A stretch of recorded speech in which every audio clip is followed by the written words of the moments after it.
안녕하세요. 함께 공부하게 된 사람 김영훈입니다. 49회 1교시 문제 같이 풀어보도록 하겠습니다.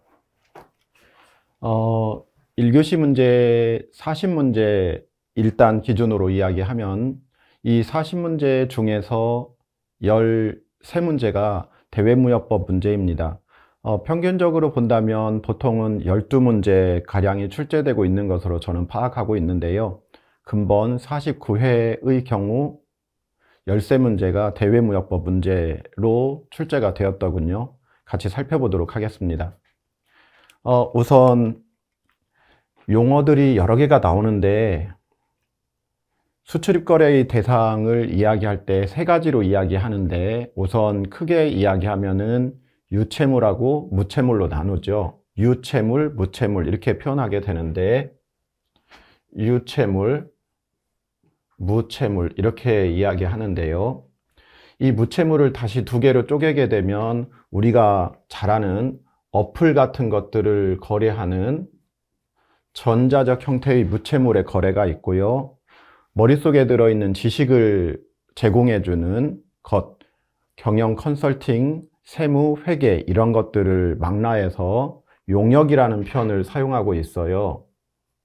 이것이 무역거래 대상이 되겠죠. 해서 유채물은 제가 사용하고 있는 이 포인터 같은 것들을 말하는 거고, 무채물은 다시 두 개로 쪼개져서 전자적 형태의 무채물, 우리 보통 쓴다면 소프트웨어 혹은 어플 이런 것들이 전자적 형태의 무채물이 되고요. 그리고 머릿속에 들어있는 지식은 용역이라는 표현을 쓰고 있습니다. 하여서 1번 동그라미 1번을 보시면 무역거래 대상으로 물품이 하나 나왔고, 두 번째 전자적 형태의 무채물이 나왔고, 세 번째로 용역이 나왔습니다. 이것들을 내다 파는 것이 수출, 가지고 들어온다면 수입이 되는 것이고요. 이때 용어들이 상당히 다양하게 나오는데 매매, 교환, 임대차, 사용대차, 증여 이렇게 쓰여져 있어요. 우리 일상으로 비유를 한다면 부모님께서 자식한테 무언가를 보내주죠. 내려주죠. 그 대가로 자식은 금전적으로 보상을 해주는 건 아니잖아요. 일반적으로 본다면. 고로 증여는 부모님이 자식한테 공짜로 주는 것으로 생각하시면 되는데, 고로 우리나라 대외무역법에서는 물품을 공짜로 주거나 받아도 수출 또는 수입으로 보고 있습니다 라고 강의할 수 있는 것은 저 증여라는 단어 때문에 그렇습니다. 두 번째, 수출 실적. 우리나라에서는 수출 실적이 많이 잡힌 기업에 대해서는 여러 가지로 제도적으로 편익을 제공해 주고 있거든요. 그 수출 실적과 관련돼서는 외국에 내다 팔았을 경우에 직수출이라는 표현을 쓰는데, 이 직수출의 경우에는 수출 통관액이 되는 거고요. 대외무역법에서 자주 출제되는 주제가 되는 내국신용장이나 구매확인서를 통해서 거래하는 것은 국내 공급이잖아요. 그렇더라도 수출 실적으로 인정되잖아요. 고로 수출 실적으로 인정이 되는 경우에 사용되는 단어들이 여러 개가 있는데, 보시는 것처럼 수출 통관액, 우리식으로 말하면 외국에 내다 판 것이 될 것이고요. 한편으로 국내 공급도 또 들어가고 있잖아요. 내국 신용장이나 구매확인서를 통해서 판 것은 수출 통관액이라는 용어 속에 포함이 안 되니까 수출 실적으로 인정되는 경우에 단어들이 여러 개가 되어 있지요. 다음으로 외국인도 수출이라고 되어 있는데 이름이 그렇잖아요. 외국에서 납품이 이루어지면 외국인 도 수출이에요. 도자는 건넬 도자를 쓰거든요. 예를 들어 볼게요. 한국에서 라오스에 있는 업체하고 임가공 계약을 맺었다 생각하세요. 아세안의 라오스 인건비가 싸니까 물품을 생산하는 공장으로서 라오스를 쓰겠다라는 겁니다. 그래서 라오스로 한국에서 원료를 공짜로 보내줘요. 일본으로.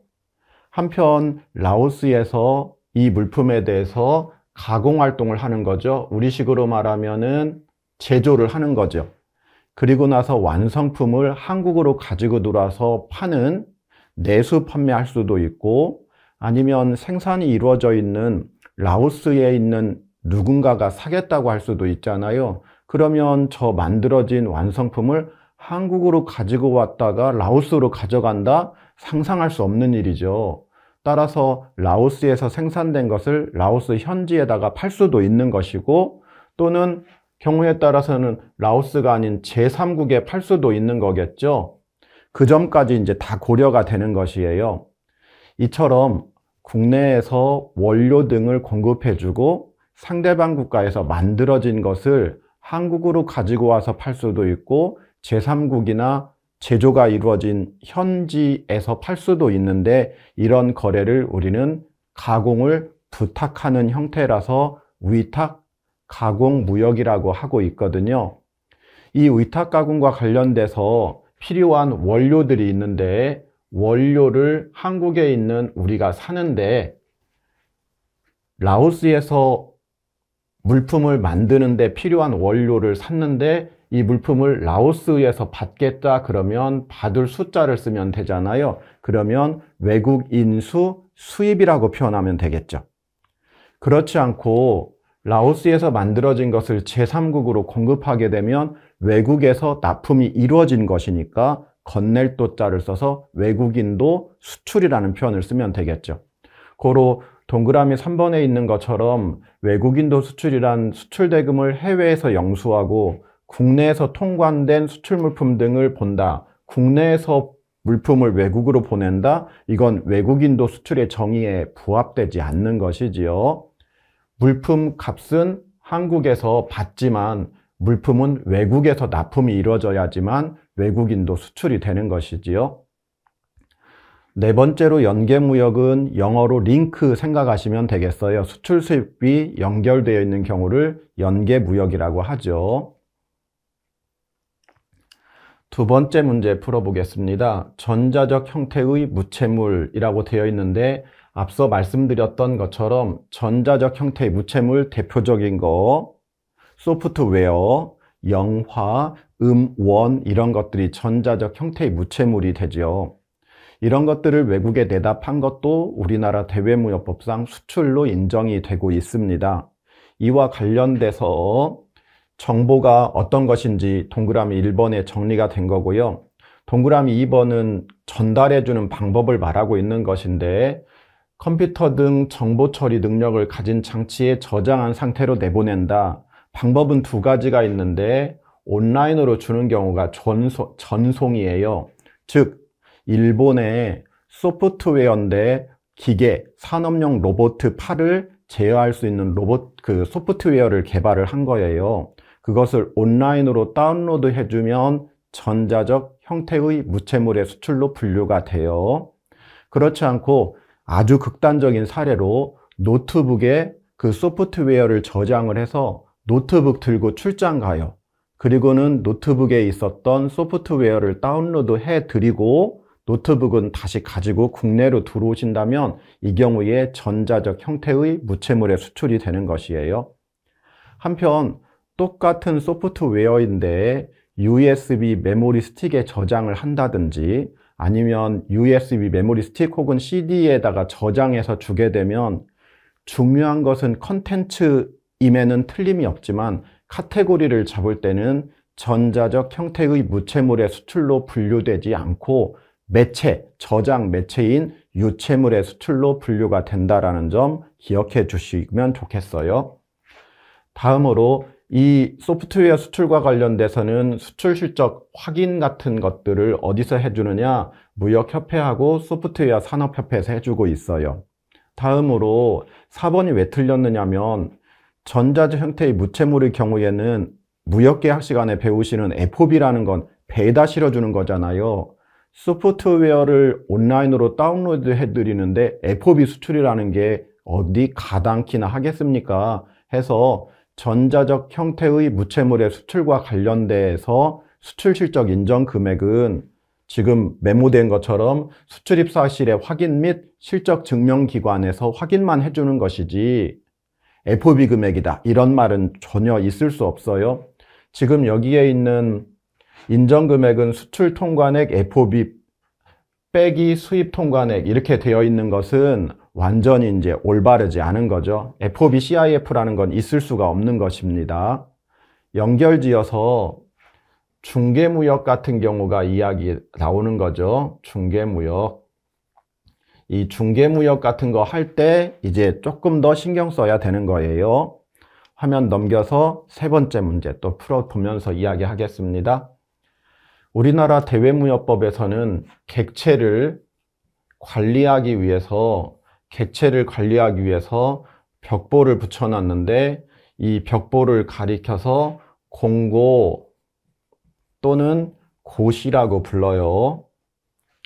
공고 또는 고시, 이때 대표적인 공고가 수출입 공고가 있고요. 두 번째 통합 공고가 있고요. 1번, 2번, 그리고 3번 전략물자 수출입 고시가 있지요. 흐름이 그렇습니다.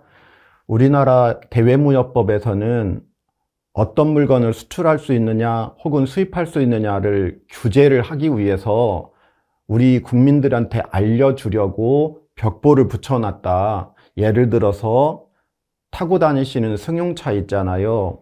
승용차는 나라에 등록이 되어 있으니까 이거 15년 탔어, 20만 킬로 탔어, 이제 중고차 시장에다가 팔고 싶은데 우리나라보다 베트남이 더 비쌀 것 같으니까 베트남으로 15년 된 내 자동차를 수출하고 싶어. 지금은 못하는 거죠. 왜냐하면 자동차 관리법상 등록이 되어 있거든요. 그 등록을 말소하셔야지만 외국으로 내보낼 수가 있거든요. 이렇게 무역과 관련돼서 아셔야 되는 항목들을 나라에서 벽보에다가 다 써줬는데 그 벽보를 공고 또는 고시라고 불러요. 그 벽보가 3개가 있는 거죠. 수출입 공고, 통합 공고, 전략물자 수출입 고시가 있는데요. 이때 수출입 공고에 있는 물품을, 수출입 공고에 쓰여져 있는 물품을 승인 품목이다 이렇게 불러요. 대표적으로 현재 우리나라 기준으로 수출 승인 품목은 대표적으로 이야기하면 수출 승인 품목 중에 하나가 뭐냐면은 천연모래예요. 이 천연모래는 수출 승인을 받아야 돼요. 관련 기관으로부터. 골재협회 있거든요. 골재협회. 이 골재협회의 승인을 받아서 수출해야 돼요.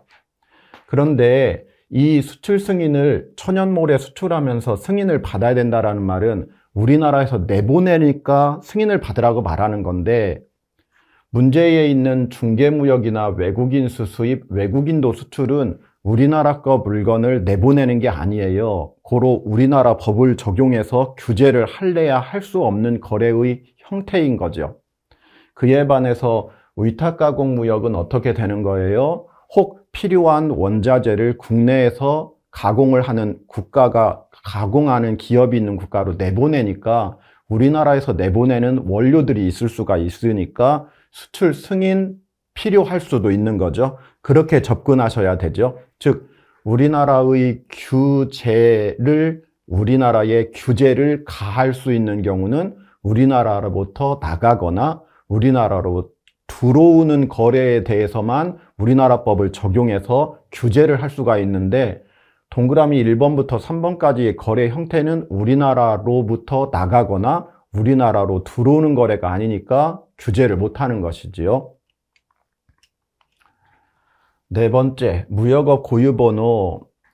주체를 관리하는 것을 이야기하는데, 현재 주체라는 말은 누가라고 표현할 수 있는데 누가 무역을 할 수 있어요? 여러분들 수업 들으시는 분들 있잖아요. 최근에 직구하셨죠?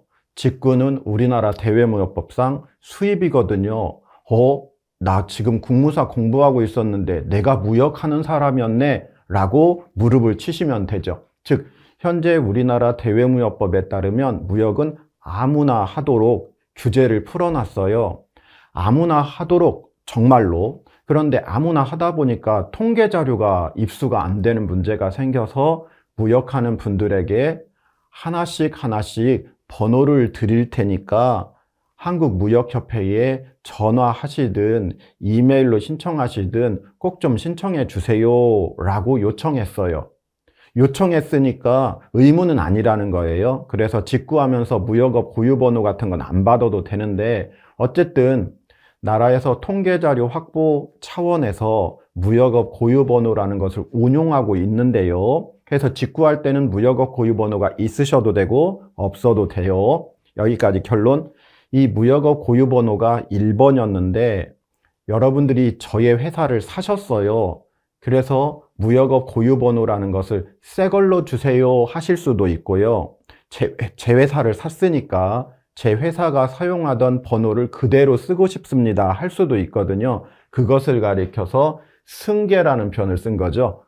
그냥 쓰겠다, 새로 받을 필요 없겠다 하는 거죠. 했을 때 우리나라 대외무역법에 따르면 실제로 회사를 합치는 게 합병이잖아요. 그리고 상속이고요. 영업의 양수도 이렇게 사가는 거잖아요. 여기에 등이라는 말이 쓰여져 있어요. 그래서 합병, 상속, 영업의 양수도 등의 원인으로 이렇게 할 때 지위 변동이 있으면은 기존의 무역업 고유번호를 그대로 승계받을 수도 있고 새로운 번호를 신청할 수 있다 이렇게 규정하고 있어요. 근데 규정에 명확하게 노출되어 있는 지위 변동 항목이 합병, 상속, 영업의 양수도까지는 실제로 언급이 되어 있고요. 등이면은 다른 지위 변동 사건들이 있을 수 있는데 혹시라도 자회사 분할이라고 하는 것이 다음번에 또 나오게 되면 일단 과거에 나온 적이 있었으니까 이것을 정답으로 처리하시면 되는 거고, 다만 살짝 학문적으로 따져본다면은 의문의 여지는 있을 거예요. 왜냐하면은 등이라는 단어가 있고 등은 숨겨진 것이 있다라는 뜻이잖아요. 저는 A를 했고 저는 B를 했어요. 회사 다니면서. 그런데 C, D, E 여러 개 업무를 많이 했으면 저는 A도 해봤고 B도 해봤고 C, D, E를 다 말하기 싫으니까 등을 했어요. 이렇게 하면서 뒤에 있는 걸 줄이는 게 등이잖아요. 고로 합병, 상속, 영업의 양수도 등 이렇게 표현했으니까 등 속에 자회사 분할이 들어있을 수도 있지만 어쨌든 법조항 자체에는 나와 있지는 않으니까 혹시라도 유사한 시험 문제가 나온다면 이것을 정답으로 처리하시는 것이 우리 입장에서는 대응이 될 수 있겠죠. 다음으로 외화 획득용 원료 등의 거래와 관련돼서 이제 시험 문제가 많이 나오는데 과거에 47회, 48회까지의 경향과는 조금은 달라졌다고 제가 느껴요. 그 출제자분께서 바뀌었을까 하는 궁금함을 지금 가지고 있는 상태인데요. 수출 실적 이야기하고 있어요. 우선 수출 실적은 수출자가 물품을 외국에 내다 파는 것을 현장에서는 직수출이라고 표현하고요. 수출자에게 물품을 국내 공급하는 사람이 있을 수 있잖아요. 공급자가 이렇게 수출자한테 팔 수 있잖아요. 제가 사용하고 있는 이런 펜들을 수업을 들으시는 여러분들께서 만들어 가지고 저에게 파셨고 저는 이 물건을 외국에 내다 팔았어요. 그러면 여러분들이 만드신 것을 사다가 원상태로 수출을 했으니 수출품은 곧 여러분들이 만드신 거죠. 고로 수출을 해서 외국으로부터 돈 많이 벌어들여서 애국한다라고 말하지만 실상은 여러분들이 애국하는 포션이 굉장히 높은 거죠. 고로 여러분들도 수출 실적으로 인정을 받아야 되는데 수출 실적으로 인정을 받으려고 한다면 수출과 관련이 되어 있다는 것을 노출시키는 문서 혹은 증빙이 필요하죠. 그래서 활용되는 것, 국내 공급자와 수출자 사이에서 활용되는 수출과 관련되어서 공급한다라는 걸 드러내는 문서가 두 개 있는데 바로 로컬 LC하고 구매 확인서죠. 이렇게 거래하면 수출 실적 인정되잖아요.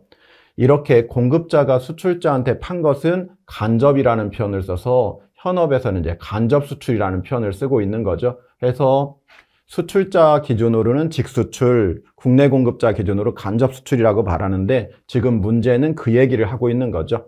해서 구매 확인서나 로컬 LC에 의한 공급, 그리고 산업부 장관이 지정하는 생산자의 수출품 포장용 골판지 상자의 공급은 수출 실적으로 인정되고요. 중간에 있는 기납증이라고 하는 것은 납세 증명서잖아요. 이 부분은 이제 관세법과 관련돼서 이제 관세 환급과 관련된 문서입니다. 이 문서를 사용한다고 해서 수출 실적으로 인정되는 건 결코 아닙니다. 다음으로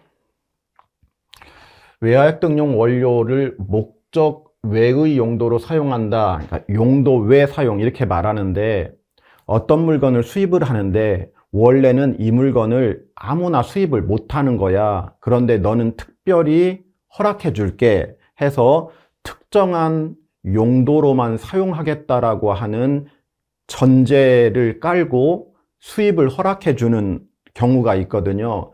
대표적으로 본다면 여러 가지 이야기들이 나오게 될 것인데, 그랬을 때 그러면 용도 외의 용도로는 사용하면 안 되는 거잖아요. 특정한 용도로만 쓰겠다라고 했기 때문에 그 용도로만 사용해야 되는 거잖아요. 그런데 어떤 특정한 사정이 생겨서 원래 수입을 하면서 나라에 신고한 용도대로 사용할 수 없는 상황이 생길 수도 있잖아요. 그러한 상황으로 이야기하는 것이 옆부분에 있는 거죠.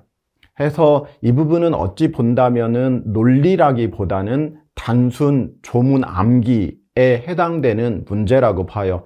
13문제 중에서 적어도 이 문제는 설명이 필요한 것이 아니라 혹 이러한 문제가 또 나올 수도 있으니까 경우의 수를 고려해서 암기를 단순하게라도 해두시는 것 추천드려 봅니다. 다음으로 연결지어서 그 외화획득용 제품인데요. 외화획득용 제품이라고 했어요. 외화획득의 가장 대표적인 형태가 수출이에요. 물론 꼭 수출만 외화획득하는 건 아니에요. 주한 미군한테 그랜저 자동차를 팔아도 외화획득이라고 보는 거거든요. 해서 외화획득의 카테고리는 수출의 카테고리보다 훨씬 넓습니다. 이 외화획득과 관련돼서 연결이 되는 것인데, 외화획득용 제품의 수입과 사후관리한다라고 되어 있는데, 원래 어떤 물건을 수입을 했어요. 예컨대 제가 사용하고 있는 펜 있잖아요. 이 펜을 수입을 했어요. 이 수입을 했는데 생각해 보니까 굳이 내가 쓸 필요가 없어서 원상태로 수출을 해버리면 이것도 외화획득하는 거잖아요. 수출해서 돈 벌어 들이는 거니까. 따라서 원칙적으로 수입한 것을 원상태로 수출을 하면서 돈을 벌어들이면 그게 외화획득이므로 아무거나 외화획득을 하는데 써먹을 수는 있어요. 그런데 특정한 목적은 이런 이유를 붙여가지고 특정한 어느 곳에다가 공급하겠다라고 하는 사용처 같은 것들을 지정해 놓고 수입을 허락하는 경우가 있어요. 밑에 보시는 것처럼 군납업자 기준으로 이야기합니다. 그래서 군납용품의 경우에는 나라에서 지정한 사람에게만 군납용 물품 수입을 허락해 주는 거예요. 이런 경우에는 말 그대로 특별한 혜택을 준 것이니까 그 혜택받은 대로 업무를 진행했는지를 사후관리할 필요가 있겠죠. 마찬가지로 선용품, 선박에서 사용하고자 되어 있는 용품이라서 선용품이에요. 선용품도 역시 관세청장의 사후관리가 되어야 되는 거죠. 해서 이렇게 수입을 했던 물건을 원상태로 수출을 해서 돈을 벌어들이면 그게 외화획득이 되는 것이라서 보시는 것처럼 3번 외화획득용 제품이란 수입한 후 생산 과정을 거치지 않은 상태로 외화획득에 제공되는 물품을 말한다. 제가 사용하고 있는 펜을 수입을 해서 그 원상태로 비싸게 수출을 해서 돈을 벌어들이면 그게 바로 외화획득이고 이 펜이 외화획득용 제품이에요. 그런데 일부 외화획득용 제품의 수입에 대해서는 특별한 업체에게 특혜를 주는 형태로 해서 수입을 허락해주고 있다 이 말이죠. 즉 오해의 소지가 있어요. 모든 외화획득용 제품을 수입을 할 때 그 건과 관련돼서 사후관리가 된다. 그건 아니고 일부 물품의 경우에만 사후관리가 뒤따른다라는 거죠. 해서 문제는 그렇게 좁혀지게 되는 거고, 해서 외화액 등용 제품과 관련돼서 특혜를 줬기 때문에 관련 기관에서 사후관리를, 즉 특혜받은 대로 업무 진행이 되었는지를 사후관리하는 아이템이 무엇인가를 보았을 때 지금 이야기해드리는 것처럼 선용품이라든지 혹은 군납용 물품 같은 경우는 사후관리가 되는 거라는 거예요.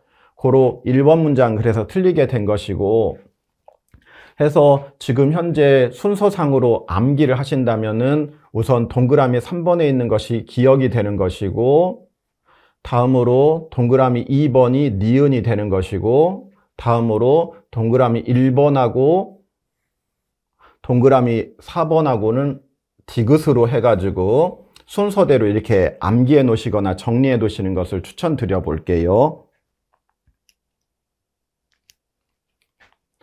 다음 전략물자. 여러분들 아침 저녁으로 날이 선선해지면 배드민턴 치거나 테니스 치거나 하실 수 있는데 무겁잖아요, 라켓이. 그래서 가볍게 만들려고 탄소 섬유로 만든 것을 쓰는 경우가 있어요. 그래서 배드민턴, 테니스 라켓을 만들려고 탄소 섬유를 확보했는데 이 탄소 섬유를 다른 용도로 사용하게 되면 미사일, 동체를 만들 수가 있어요. 이 미사일에는 화학물질 같은 거 집어넣어서, 우리식으로 말하면 화학무기나 혹은 생물학무기 같은 것들을 집어넣어서 먼 곳으로 운반을 시켜서 대량 살상을 시킬 수가 있거든요. 하여서 원래는 착한 용도로 사용하고자 했는데 용도를 바꾸면 상대방을 죽일 수 있는 물질, 상품들을 가리켜서 전략물자라고 말해요. 이 전략물자와 관련돼서는 우리나라 기준으로 전략물자 관리원이라는 조직을 만들어 놓았고, 또한 전략물자 수출입 고시라는 것으로 전략물자를 관리하고 있는 중인데, 전략물자에 해당이 되게 되면 우선 수출하고자 하는 경우에는 수출 허가를 받도록 하고 있고요.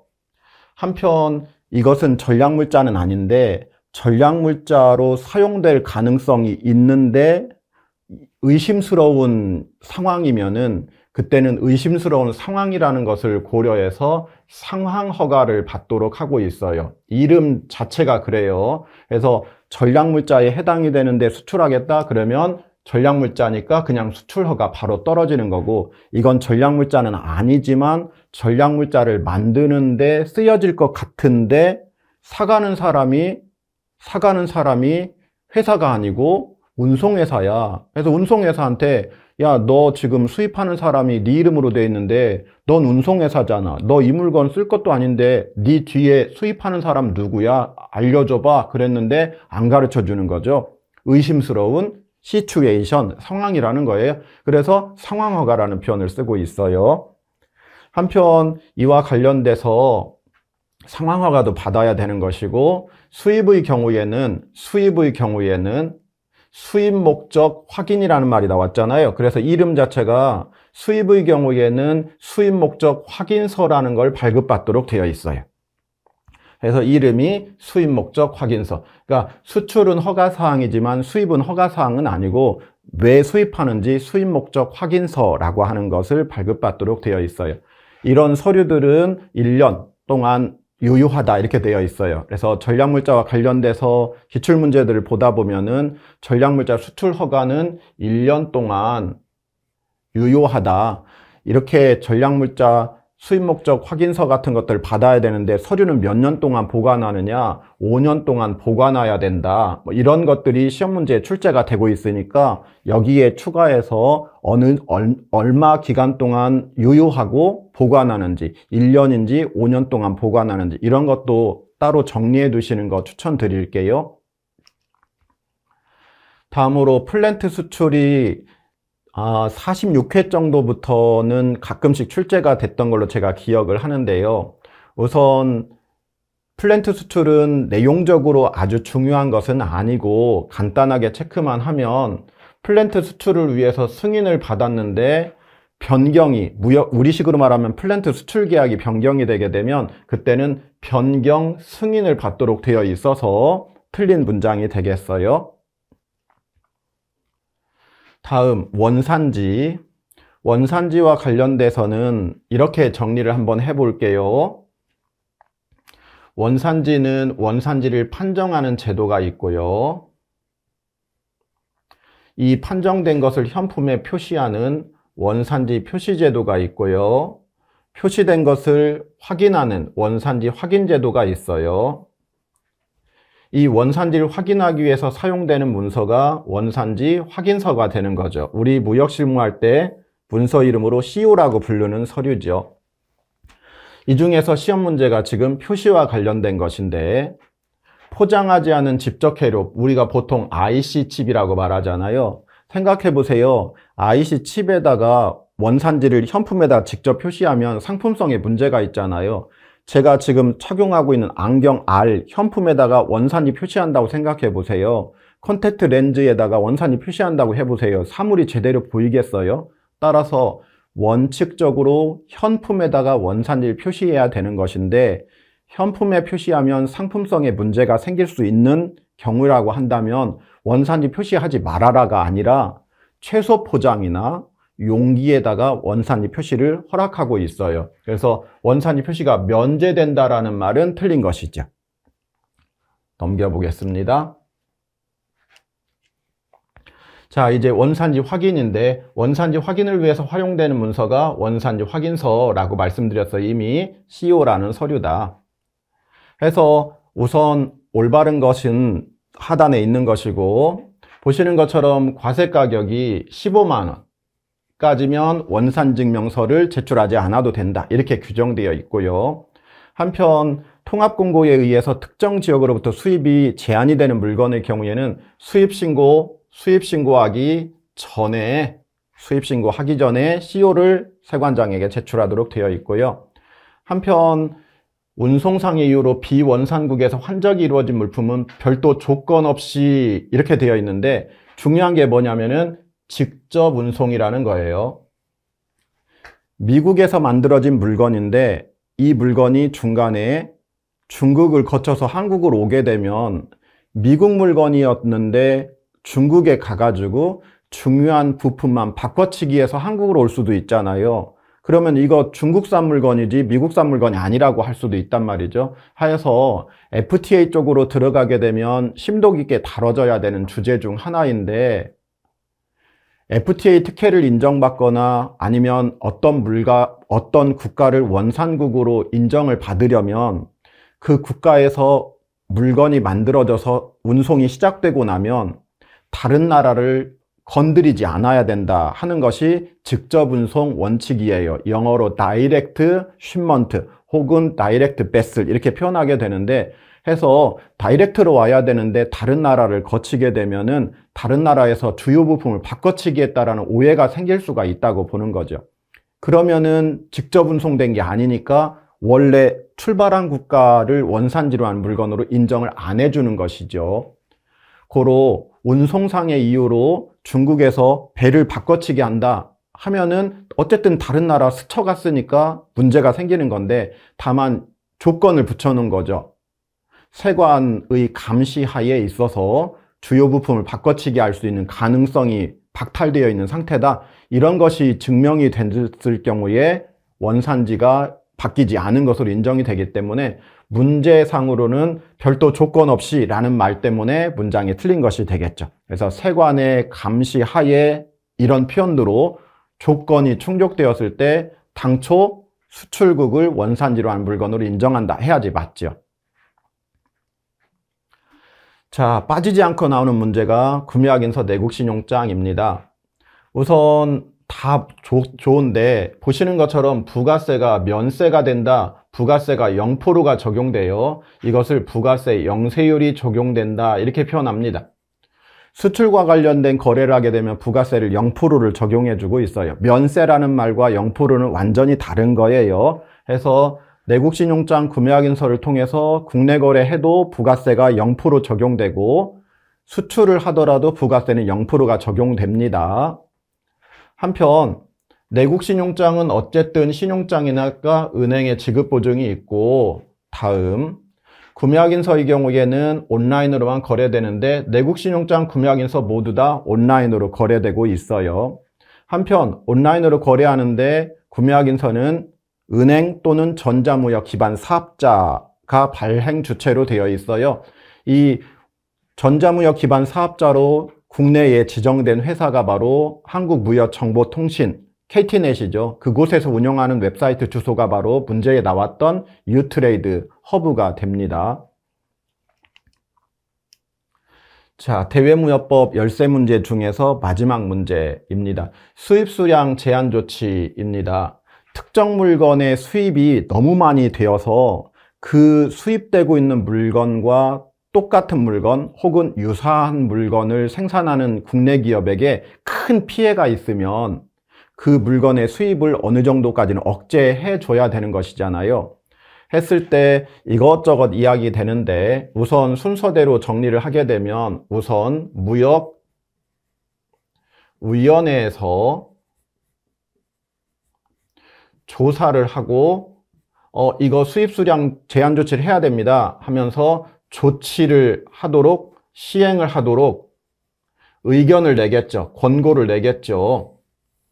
그러면 무역위원회의 의견을 받아들여서 필요하면은 산업부에서 산업통상자원부 쪽에서 산업부에서 이제 조치를 취하는 거죠.